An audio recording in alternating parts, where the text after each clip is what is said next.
Good morning. Good to see everyone out on this rainy day. My name is Tom, and this is my Sunday. It's my turn. Our folks, that's one person. Hey, for our guests, people that may not have been here all summer long, we're going through a series this summer. We do this every summer, where we take a series and we give each one of our pastors a time to come and teach. And so this is my Sunday. Amen. We're almost wrapping up this series as we go through the summertime. It's called Raising the Bar, and I'll explain a little bit more about that in a minute. But what we're doing is we're going through the Sermon on the Mount, just part of it anyway, in chapter 5. And so each one of us are taking a section of that and teaching on that. And unbeknownst to me, Rick at the beginning of the summer sent us out a list and said, pick your date, pick your subject, whatever, as you go through that. And I didn't realize I had a busy June and July, and so I figured I'd pick something in August, and I picked this Sunday and this topic. And I didn't realize that I probably picked the hardest verses, right? But anyway, maybe not. But the ones that we're going to go through today are some difficult sayings that Jesus had, and we're going to try to take a look at them and explain them and see what Jesus had for us. So we're looking at Matthew chapter 5, verses 38 through 42. Yeah, and there's a Pew Bible there. If you want to open that up, you can look at that and follow along. And it's on page 889 in case you want to look at that. If you have your smartphone, you can bring it up and take a look at those verses as well. Now, Jesus is talking in this Sermon on the Mount. He's talking about kingdom life. And when Rick, the first Sunday that Rick started our series off, he explained to us what Jesus was talking about. He's talking about living in his kingdom. Now, we believe as Christians that Jesus will come back to this earth and reign for 1,000 years. And we as Christians that are alive now will be with him at that time, and will reign and rule with him. And he will be king on the earth. He'll be a ruler on the earth. The people listening to Jesus' Sermon on the Mount probably had in their mind that Jesus was going to rule in their time, but it's going to be a time in the future. And that's key to remember as we go through this Sermon on the Mount. Jesus was not setting down in the Sermon on the Mount a new set of rules to follow, like the Old Testament law. He was not setting down new rules or regulations, but he was taking what God had given them through the Old Testament and through the Old Testament times, and he was making it complete. He was talking about our attitudes, not just our actions, but our heart and our attitude. We've been looking at this passage, just part of the Sermon on the Mount. And today we're going to look at some difficult verses. These verses today that we're going to look at are often misinterpreted and misapplied. And so it's important that you listen very carefully today to everything I say. But if you have some questions at the end, I'll be down front. A couple of other pastors will probably be here. If you have some questions about some things you hear today, come up and ask us. Feel free to do that. And we'll answer some questions that you may have. If you have a prayer need or if you want us to pray with you, we can do the same thing when at the end of the service. A couple of things we have to remember as we study these passages. And like I said, I know a lot of you are from out of town. You may just be here this one Sunday. I encourage you to go back and maybe listen to some of the other messages through the summer to kind of get the context. But we can't just take one or two phrases that Jesus said or verses and take them out of context. We have to look at God's whole word and make sure that they fit in with what God is saying throughout his word. We also can't take these verses out of the context of the Sermon on the Mount. Again, who Jesus is talking to and what he's conveying to them about their attitudes and about some of the beliefs that they had.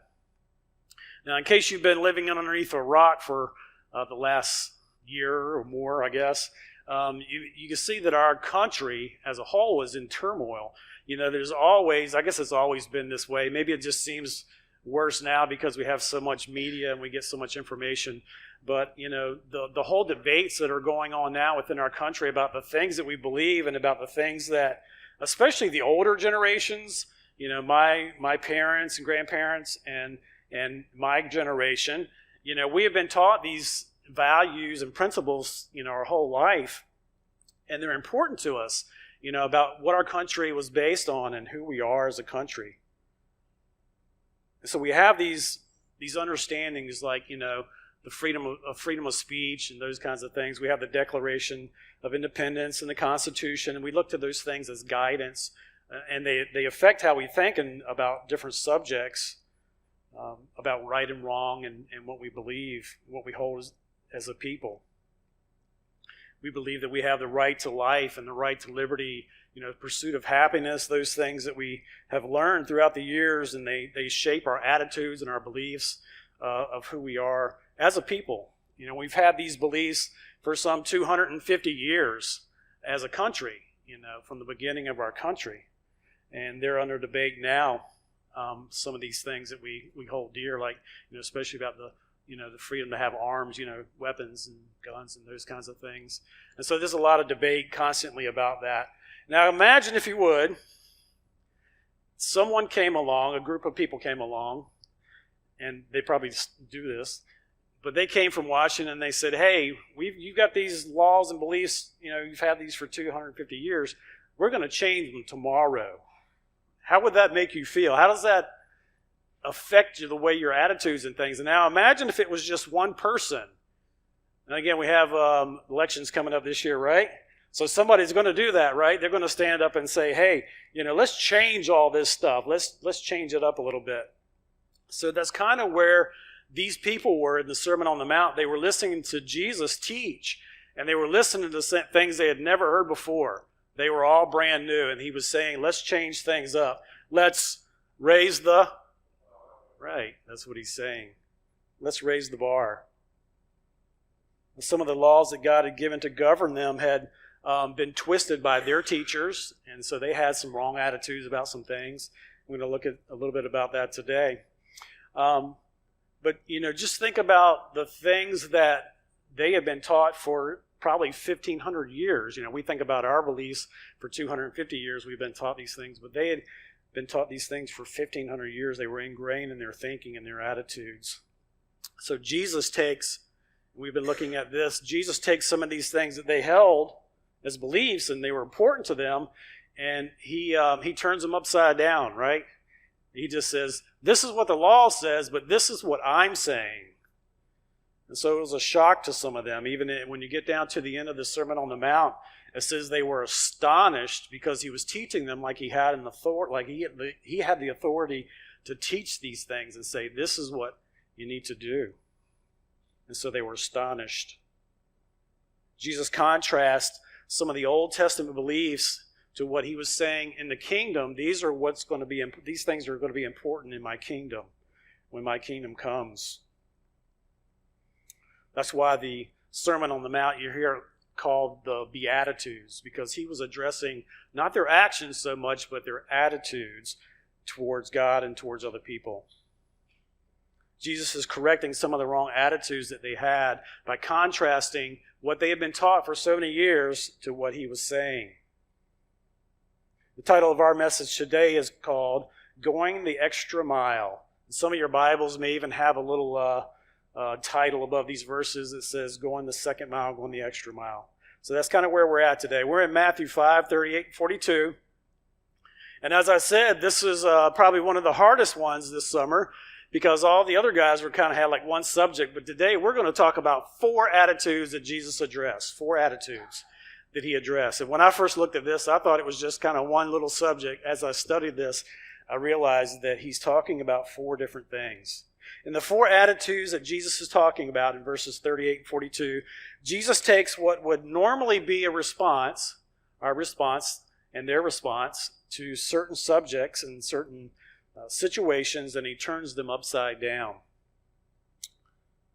He says that they were astonished. We said that. And even later on, as you read through the Gospels, some of the things that he was teaching was so radical that it says some of his followers just couldn't handle it, and it says that they turned away, they left him, because some of the things he taught were so different from what they believed and so radical that they just couldn't handle it.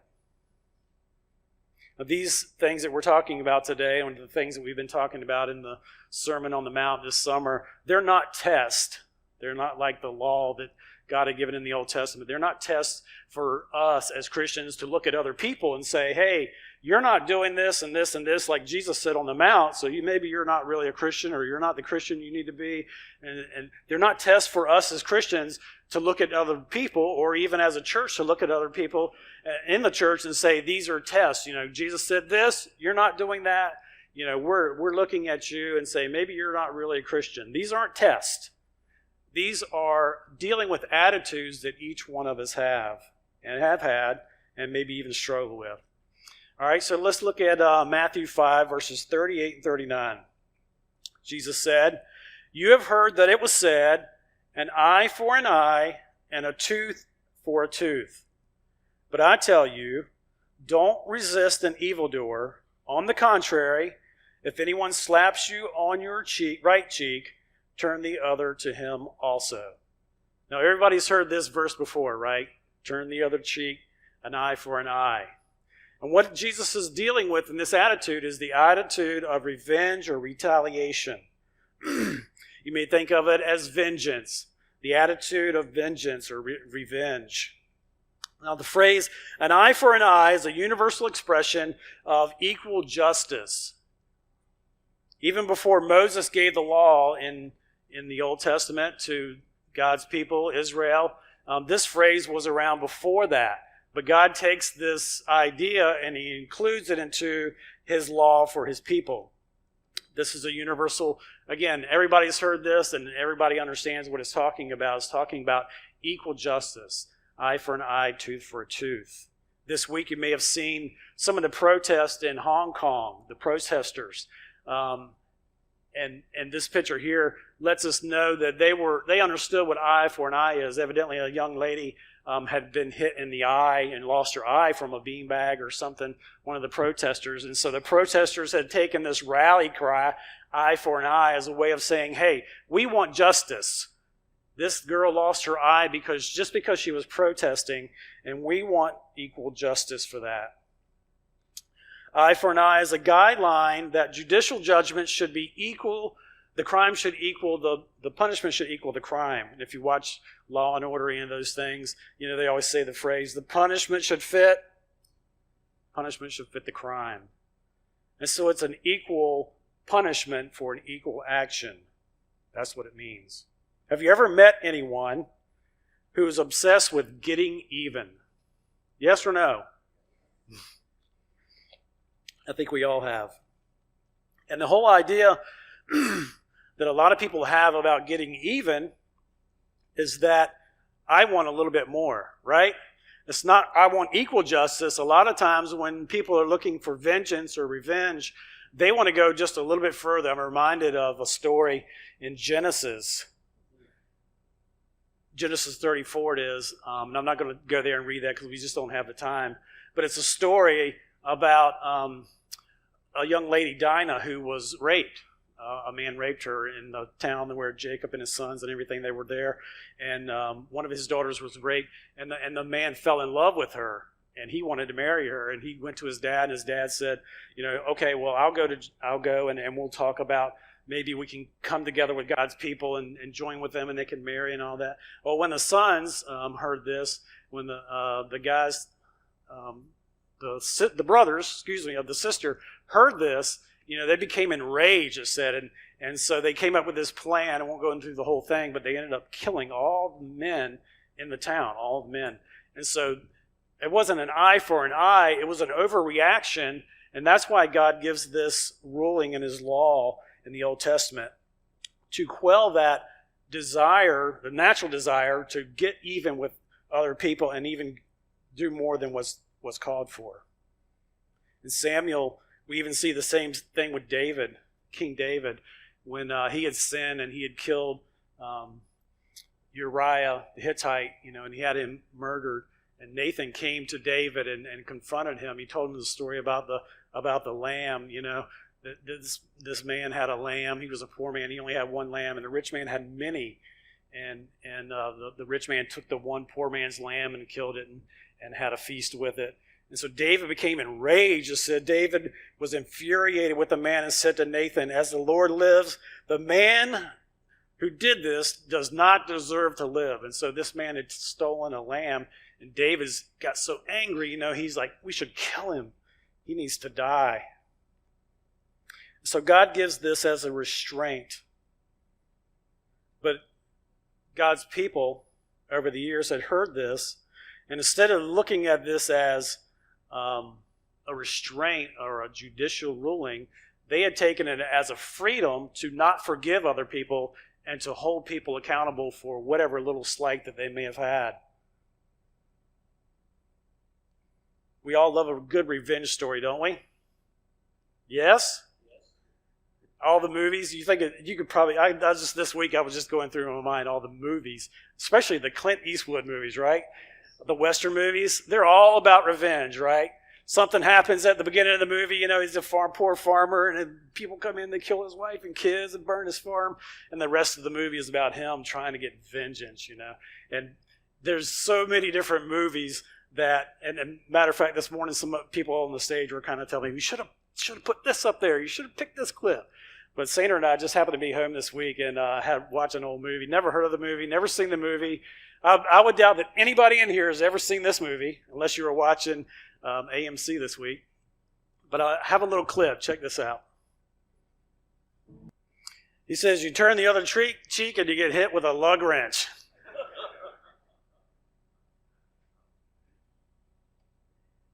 We love to get vengeance on other people. I'll just have to admit, it feels good sometimes to get revenge, doesn't it? But that doesn't make it right. It makes us feel good, but in the end, it's the wrong thing. It's hard to think about getting revenge or having have an attitude of vengeance on other people without talking about forgiveness. But we don't want to focus on that, because Jesus talked about forgiveness earlier in the Sermon on the Mount, and you can go back and listen to that message. But forgiveness is always at the heart of not getting revenge. You can read all kinds of memes and things on Facebook about how bad it is to hold grudges and hold on to that and not forgive other people. And it's true. It's detrimental to us, as it can destroy us. But sometimes when we have that revenge and we get people back, I'll be honest, it can feel good, but it's still wrong, Jesus said. He said in the Old Testament, you have this law, an eye for an eye and tooth for a tooth. If somebody knocks you out, you have the right to get them back. But it was a judicial law, not a personal thing for us one-on-one. And so Jesus raises the bar. He says, you've been taught this your whole life, that you can get people back. It's okay to get revenge. But the attitude that Jesus has is he raises the bar. He says, on the contrary, he says, but I tell you, don't resist an evildoer, but if anyone slaps you on the cheek, turn to him also the other cheek. What Jesus is not saying here, and this is where a lot of people take these verses and misinterpret them and misapply them. He is not saying that it's okay for other people to abuse you and do nothing. Jesus is not saying let evil people do whatever they want to you. It says do not resist the evildoer. That's not what he's talking about. He's not talking about and promoting pacifism. And a lot of religions or even denominations teach that. Some even use these verses as a weapon against other Christians and saying that, hey, you're a Christian, you've got to turn the other cheek while I do whatever I want. Abuse you or misuse you or treat you badly. But that's not what Jesus is teaching here. Jesus is saying that in his kingdom, we are to turn the other cheek. Now we're looking at the kingdom that's coming, and there's going to be perfect judgment there. As a matter of fact, Jesus will be judging evil, and we will be helping him. And so I believe that Jesus is teaching in the kingdom, evil acts and evil deeds will be judged immediately in the kingdom. But as we've heard, and as we've talked about as we've gone through this whole series, that our life here on this earth is practiced for eternity and for the kingdom. So we need to apply these things, these attitudes today of not getting revenge. The idea is that we shouldn't hold grudges against people that have done things wrong to us. Even Jesus withdrew from people that were seeking to kill him. Now, if this verse says, do not resist an evil person, then that wouldn't be true, because Jesus, it says, when they tried to kill him certain times before he went to the cross, it said he withdrew from them. He disappeared. They tried to throw him off a cliff, and he withdrew from them. Jesus even stood up to evil people or bad people in the temple who were taking advantage of people by exchanging money and animals and things like that, and they were taking advantage of people. Jesus stood up to that. And so Jesus can't be saying, don't stand up to evil people in this verse. And through the New Testament, we see where we're to judge right and wrong. And so he's not saying, don't judge people or don't face evil, or don't fight against evil. What he's saying is that we shouldn't have the attitude of vengeance. And that attitude of vengeance says this: it feels good to get even. That's the attitude, it's the feeling that he's dealing with. If his listeners were, and we today, would listen to the whole law, they could see the attitude of retaliation was not what God wanted. He gave this as a law, not as an attitude towards other people, because in the Old Testament he says this in the same law. Leviticus 19:18 says this: do not take revenge or bear a grudge against members of your community, but do what? Love your neighbor as yourself. I am Yahweh. Scott taught us last week, and he was supposed to be this Sunday. I was supposed to be last week. But anyway, he's the next verses after me. We're to love our enemies. We're to love one another. And that's what Scott talked about last week. Jesus was talking about not having an attitude of vengeance or revenge. In his kingdom, there will be no need for personal vengeance. There will be perfect judgment. All right, the next verse, Matthew 5:40. Jesus says, as for the one who wants to sue you and take away your shirt, let him have your coat as well. And in this attitude, Jesus is addressing the attitude of let's fight about it. And that's my interpretation, okay? I couldn't come up with anything better. The attitude of let's fight about it. And again, just like you know people who live for vengeance and to get back at people and get even, you know people who like to fight all the time, don't you? Yes? Yes. It may seem like Jesus is talking about the same thing with revenge in this little thing he's saying here about somebody's taking you to court, but it's a little bit different. Revenge is saying, okay, I'm gonna hold this in my heart, I'm gonna hold this in my mind, and I'm gonna scheme and think about how I can get even with someone who's done something bad to me. This idea of let's fight about it is a natural reaction when someone says, it comes to you and confronts you about something. Having a spirit of revenge goes like this: you wronged me, now I'm going to get even. This idea of fighting about it, having that attitude of let's fight, is something that's instantaneous and it's just natural. So whenever somebody confronts me, it's just a natural response that I have. When I was in elementary school, there was a boy who loved to take things. We'll say he had sticky fingers. And he liked to steal other people's pencils. He had a huge collection in his desk of other people's pencils. And so whenever we would find something missing, we already knew who it probably was. And so we would confront this person. And then we would tell the teacher. And then the teacher would confront him, say, okay, open up your box. And there would be our stuff, our pencils or whatever. And he would still argue. I didn't take it. It wasn't me. I don't know how that got in there. It was just a natural response to fight about it. The attitude says this: I have the right to fight. I have the right to defend myself, even if I'm guilty. And the escalation just continues as you have that attitude. Jesus gives an illustration of someone taking another person to court. Deservedly or not, it doesn't say. He just said if someone is taking you to court and they're suing you to take your shirt, it would be your inside shirt. And we think about that today, it's kind of weird. But that was valuable to them. Their clothes were valuable to them. Matter of fact, the outer cloak that they had was so valuable, there was a law in the Old Testament that said that if a person gave that outer coat up as security, they wanted a loan, hey, I need to borrow $5. Here's my coat. I'm going to bring you back the $5. You hold my coat until I bring it back to you. They weren't allowed to keep that coat or that outer coat, the tunic, overnight because that person would need that night for covering. And so they weren't allowed to do that in the law. And so it was very valuable to them. And so Jesus says, hey, if somebody's going to sue you and try to take your inner shirt, your shirt, he said, give them your coat also.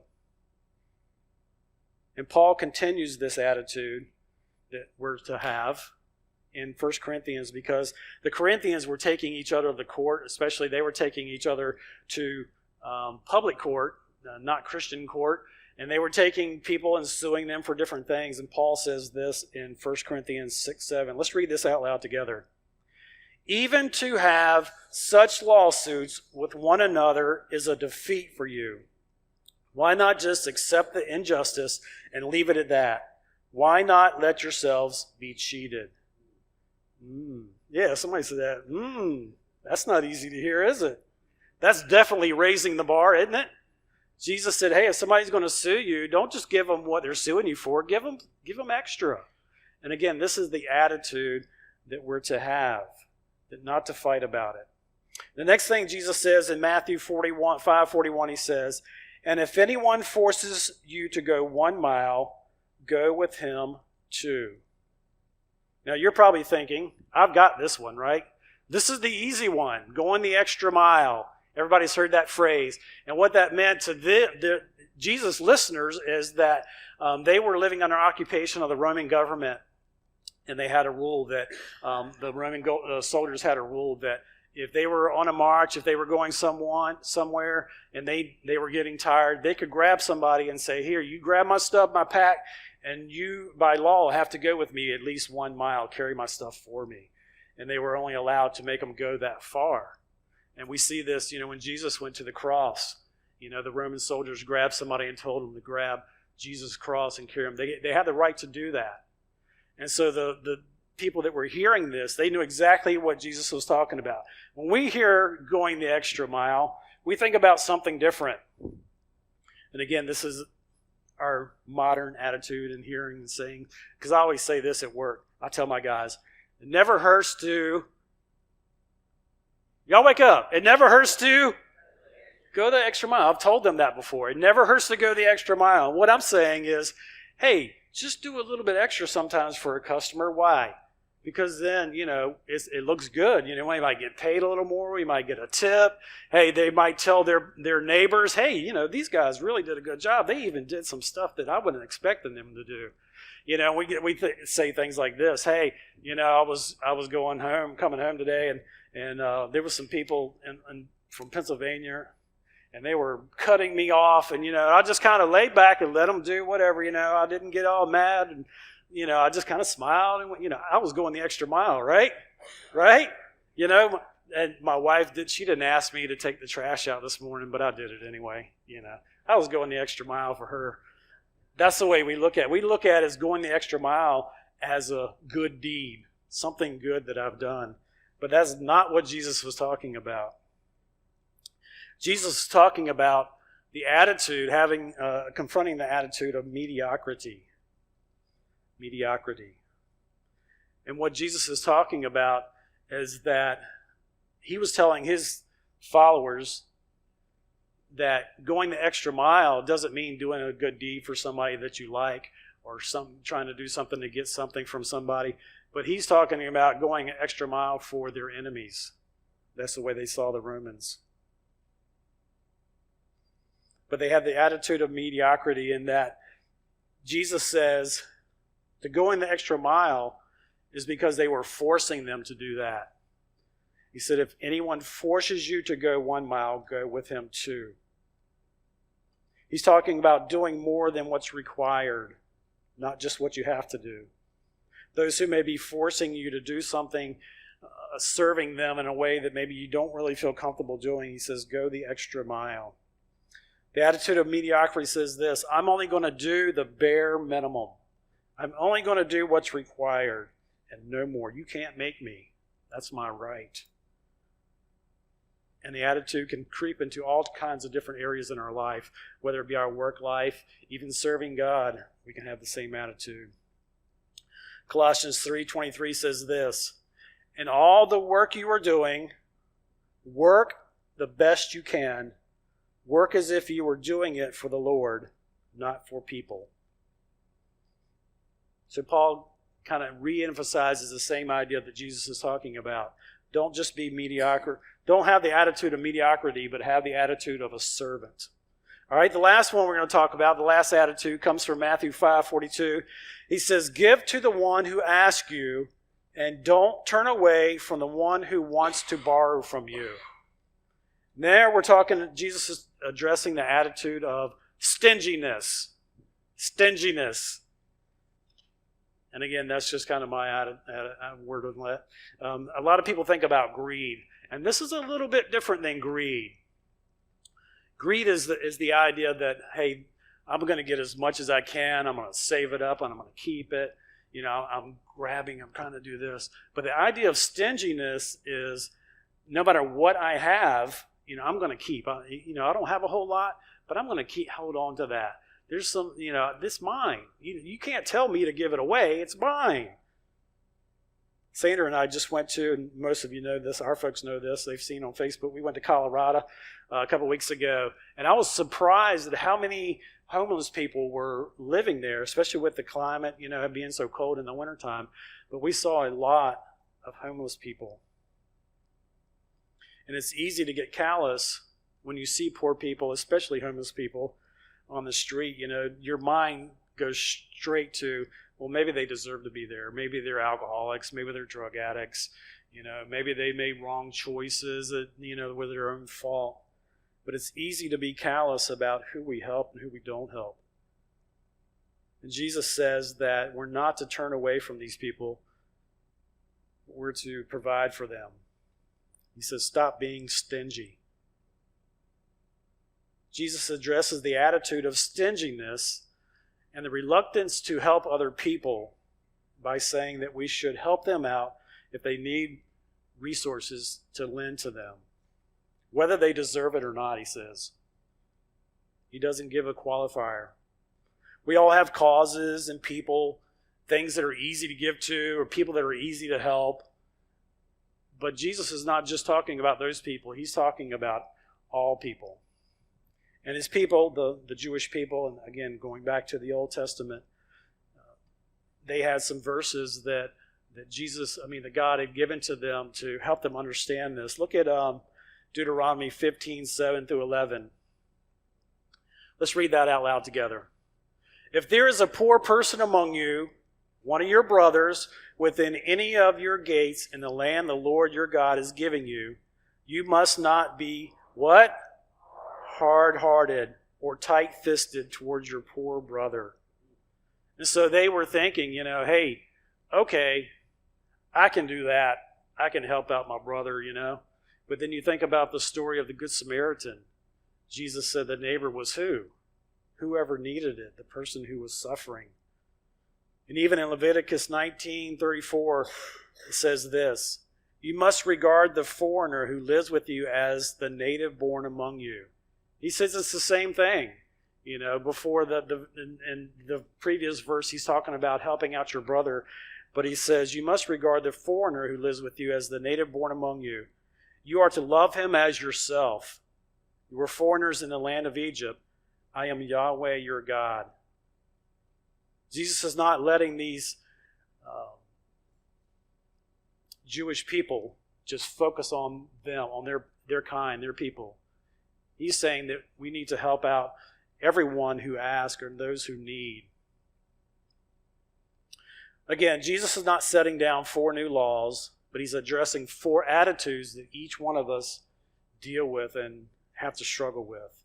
I would imagine that each person here may be even struggling with one of these, at least one of these today, these attitudes that Jesus addressed.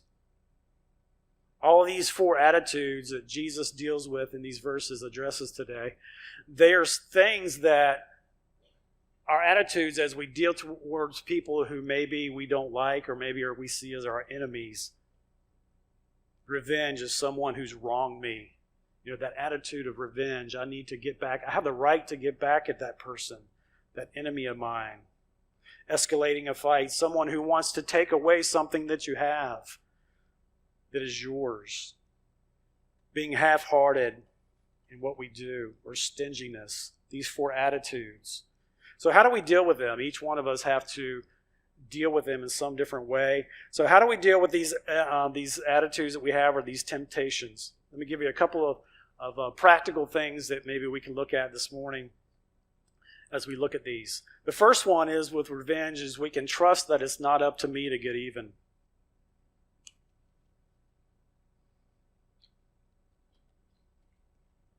Again, we devise and we think about and we feel like these things that we have to take revenge on. We think about different ways we can do that. There are different ways of getting even at people that we use. One of them may just be the cold treatment, hey, I'm not going to speak to that person. They did this to me. I'm just going to turn away from them. I'm going to reject them. We may have the idea of revenge that, hey, I can tear this person down by going around and telling other people about what they've done to me and putting them down. We have the idea that we can also take revenge by scheming and doing different things. Some people, the revenge that they feel is just the whole idea that they're thinking about these things. It makes me feel good to think about ways I could hurt them. It may just be in your mind. Or it actually may be taking revenge and actually hurting them some way. So there are different ways. And let me say this about revenge. It's not the same as consequences. So don't let people trick you into thinking about that. People have to live with consequences of their actions sometimes. But revenge is that feeling, that attitude that I have that, hey, this feels good. I'm going to use this as a satisfaction for myself. Consequences, people have to live with their consequences. That's just a conscious decision we have to make sometimes about people's actions. All right, and the second one is the whole brawler attitude. Let's fight about it.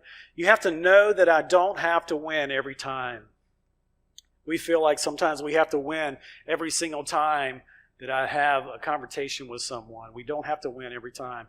We had we had one man in our church one time years ago, and he was in a dispute with another man in another church, and they just couldn't come to terms. But luckily, they were faithful Christians, and they were willing to have us, people in the church, listen to each side, and they said they agreed they would go by what we said. Rather than taking each other to court and dragging each other into public court, they said, we're willing to do that. And they sat down and explained to us their grievances, and we made a decision. They were good with that. So sometimes we need to view a loss as actually a win for Christ. The attitude of mediocrity, how do we deal with that? The first one of the things we can do is being a servant means serving everyone, even those I don't care for. Those who don't make me look good to serve them or provide for them. People that maybe you might not think about helping. And lastly, generosity has to extend to all people. We can all tend to be stingy with our time and our resources from time to time. Especially our time, because that seems to be the most important thing to us at times. Especially when it's someone that we don't see as deserving or less deserving than what we think. And so if we're going to battle the attitude of stinginess, we need to be open to serving all people. Just like Jesus did. He saw, we could have been, in the Bible it calls us his enemy. When we were living in sin, we were his enemy, but he loved us enough to serve us and go to the cross for us. The whole idea, if we could boil it down this morning about these attitudes and about the attitude that Jesus wants us to have towards people who oppose us or our enemies or our foes, however you may want to look at it that way, is grace. God wants us to extend to them the grace that we have received in our lives. And again, if you're here this morning and you're like, I really don't understand what you're talking about, we would love to sit down and explain that to you. At the end of the service, we'll be here. But I want to ask you right now, if you would, to bow your heads as we wrap up, I'm going to pray with you and pray for you.